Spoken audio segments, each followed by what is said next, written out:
So have you ever seen the videos where the presenter says camera gear doesn't matter, and then they proceed to name off the $3,000 worth of camera gear that they use? This is not going to be one of those videos. What I want to do in this video is show you how to set up a shot using a Canon SL1 that I picked up off of Facebook Marketplace for $40.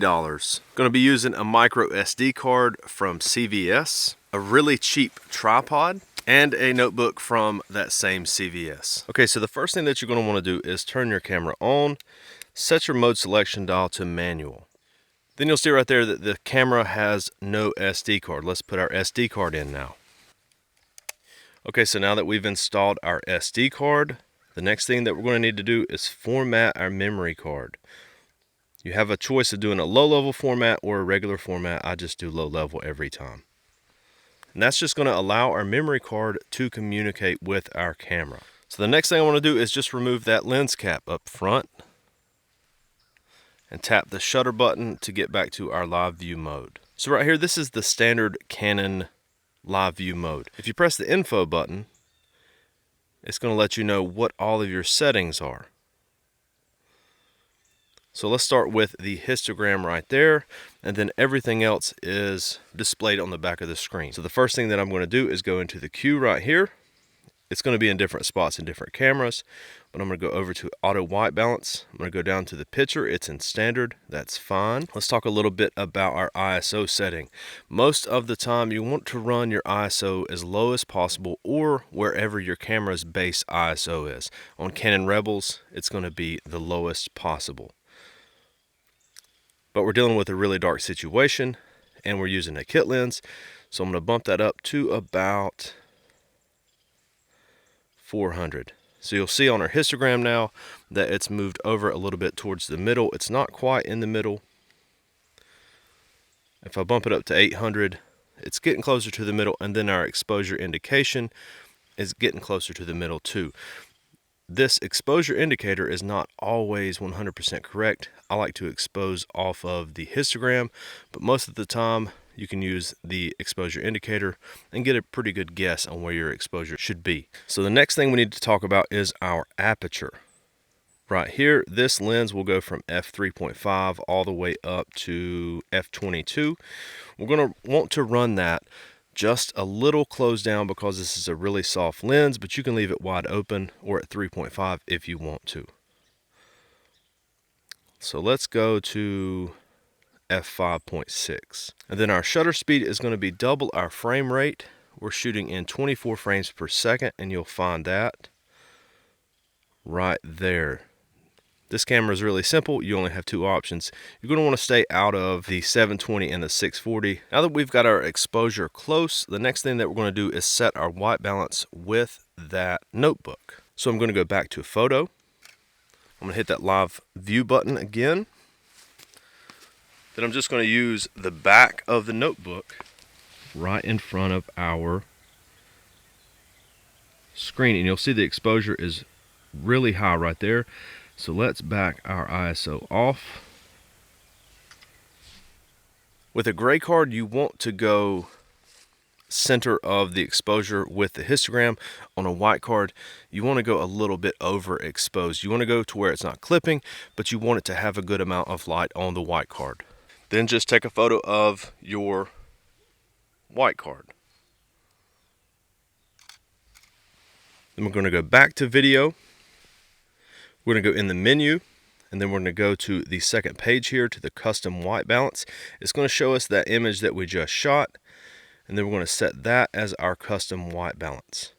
Then go back out to our live view menu, go to our white balance, and set that custom white balance as our white balance. So the next thing that you're going to do is have to find focus. You can use a tree, you can use another person. What I've got out here today to work with is a tree over here to my right. So I'm going to adjust the shot, and I'm going to put the tree the same distance away from the camera as I would be standing. So the next thing that I need to do is correct our exposure from where I set that white balance. Let's just raise the ISO up to 400 right there. I'm going to have to do some fine tuning right there. So for now, this is good.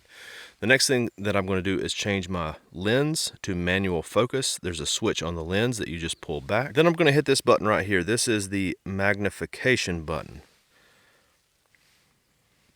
And it'll give you a ×5 magnification and then a ×10. And then I'm just going to focus on that tree.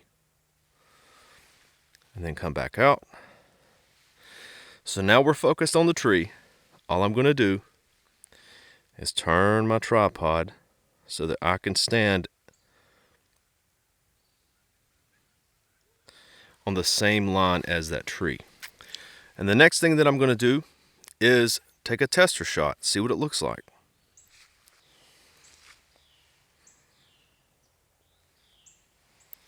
And that's honestly not looking horrible, but I think what I should actually do is zoom in a little bit with my lens. So I'm going to go from 18 to a little over 24, and then I'm going to refocus on that tree. Another thing, that exposure was looking kind of dark, so I'm going to bump that up just a little bit. And let's see what this shot looks like now.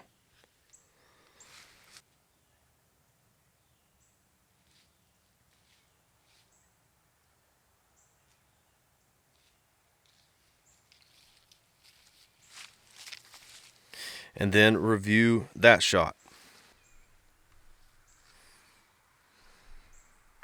Okay, to me that shot looks pretty good. It's looking a little warm on the screen, but I think that's just because I have 2 custom white balances set. It's actually looking pretty good on the back of the SL1. So there's one more thing that we have to set, and that's our audio levels. Now I'm not using an external mic on this into the camera.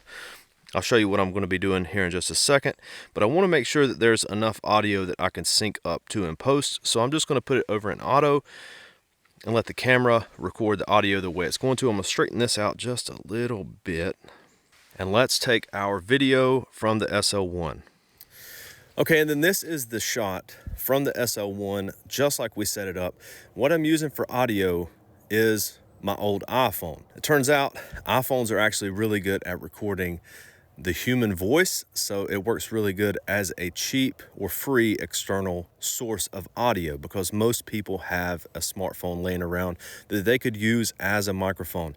Now this is not going to work great in wind, but if you want to set up a talking headshot, this is going to work better than nothing. And what I would do with this audio is just put it in a Google Drive and then download it onto my computer and put it in my editing app and then sync it to the SL1. So you really don't need to go out and spend $3,000 if you're just wanting to make some simple talking head videos. YouTube videos, you don't really need to spend that much on gear. You can do it with a phone, a notebook, a cheap tripod, and a cheap DSLR body. I think it's more important to learn how to use the camera versus spend all of your money on camera gear. But let me know if this video helped somebody out there. Let me know if you use this method at all in any of your videos. Hope you guys enjoyed this. I'll see you later.